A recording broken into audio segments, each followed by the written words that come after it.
Logistics के stock को लेके आइए आप ज़रा, वो भी डिस्कस करना ज़रूरी है। जिस हिसाब से एक तरह से पूरा भारतवर्ष खुलता चला जा रहा है। ये देखिए डेज हाई की तरफ आता हुआ 418 पे। हालांकि क्रूड थोड़ा सा इशू है, लेकिन एटलीस्ट अपने वर्स्ट से 135 वाला तो नहीं है, 112 115 के आसपास घूम रहा है। हमारे साथ योगेश पटेल जुड़ रहे हैं, महिंद्रा लॉजिस्टिक्स के सीईओ। योगेश, लॉजिस्टिक्स का कारोबार काफ़ी ज़्यादा कोरिलेटेड है इस तरह से कि भाई अगर जिस हिसाब से देश वापस खुल रहा है, नॉर्मलाइज हो रहा है, और महिंद्रा ऑफ कोर्स एक बहुत लीडिंग कंपनी है स्पेस में। आपको बिजनेस की विजिबिलिटी कितनी इंप्रूव होती नजर आई है लास्ट कुछ महीनों में, जैसे जैसे एक तरह से अनलॉकिंग शुरू हो गई है?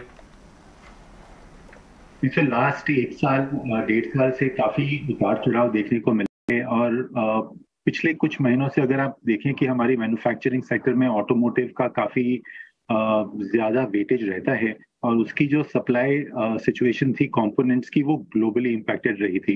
उसकी वजह से भी काफी प्रोडक्शन में इम्पैक्ट रही थी, जो इस कैलेंडर ईयर की शुरुआत की तरह से वो खुलने लगा है। और वो सप्लाई ईजिंग की वजह से प्रोडक्शन और डिस्पैचेस में भी हमने कंसिस्टेंट बढ़ोतरी मंथ ऑन मंथ देखने को मिली है। डिमांड एनवायरनमेंट भी इम्प्रूव हो रखा है नए मॉडल्स लॉन्च होके। सो ये वाली सेक्टर डेफिनेटली इम्प्रूव करी जा रही है। जो कंज्यूमर और कंजम्पशन लेड बिजनेसेस हैं हमारी, जिनकी वजह से जो काफी तेजी लास्ट ईयर मेंटेन करे हुए थे, अभी कुछ हिसाब से इन्फ्लेशन या दाम की बढ़ोतरी जो है उसकी वजह से थोड़ी सी कंजम्पशन पैटर्न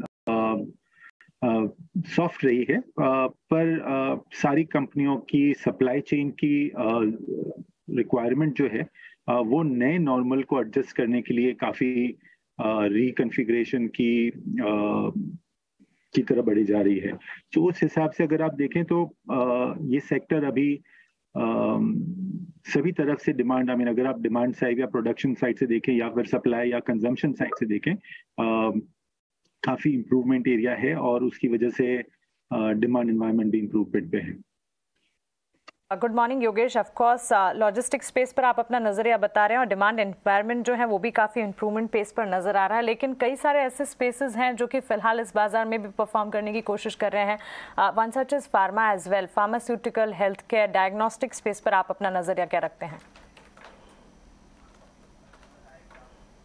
फार्मास्यूटिकल ने भी काफी, अगर आप देखें लास्ट 2 साल पे हमारी कंट्री ने ही, अगर आप पैंडेमिक की तरफ से भी देखें या फिर स्टैंडर्डाइजेशन ऑफ सप्लाई चेन भी देखें, जिस हिसाब से टेम्परेचर कंट्रोल उनकी रिक्वायरमेंट रहती है for a particular section of drugs, और बाकी भी जो सप्लाई या ग्लोबल डिस्ट्रीब्यूशन भी है, जिसकी वजह से हमारी महिंद्रा लॉजिस्टिक्स के ही ग्रुप में अगर हम देखें, हमने फ्रेट फॉरवर्डिंग के चलते काफी कुछ इनेबल करा था, राइट फ्रॉम अगर आप वैक्सीन मूवमेंट भी देखें, और अदर देन वैक्सीन भी जो फार्मा ड्रग्स एक्सपोर्ट वगैरह होती है उनमें भी हमने काफी पार्टिसिपेट करा है।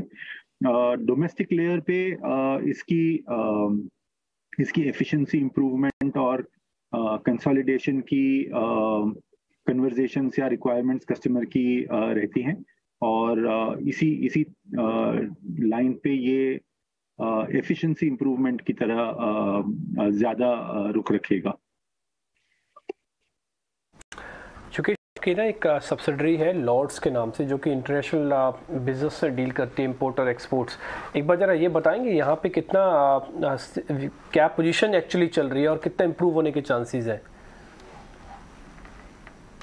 तो ये Lords freight international cargo movement की सर्विस प्रोवाइड करती है। जैसे आपने कहा, हम एयर और सी दोनों राउट में काम करते हैं, और उसमें लास्ट जब से हमने इसको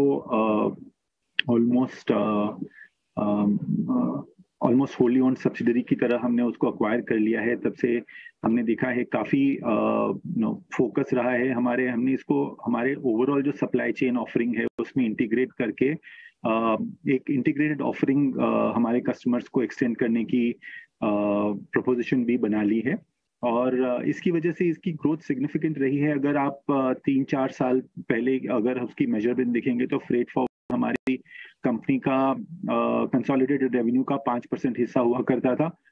ये जो मार्च 22 में हमने साल क्लोज किया है उसमें ये ऑलमोस्ट 11% से ऊपर है। सो उस हिसाब से अगर देखा जाए तो ये ऑलमोस्ट 3 सालों में डबल से ज़्यादा ग्रो हो चुका है।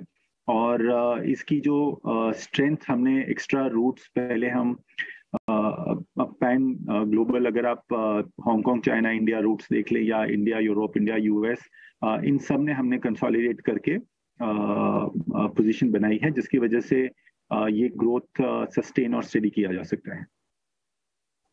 योगेश, बहुत बहुत शुक्रिया आज हमसे बात करने के लिए और गुड लक। आपसे वापस से हम बात करेंगे क्योंकि आपका बिजनेस तक कोरिलेटेड है ऑटोमोबाइल से, जो 7-8 साल के साइडवेज कंसोलिडेशन से बाहर आ रहा है।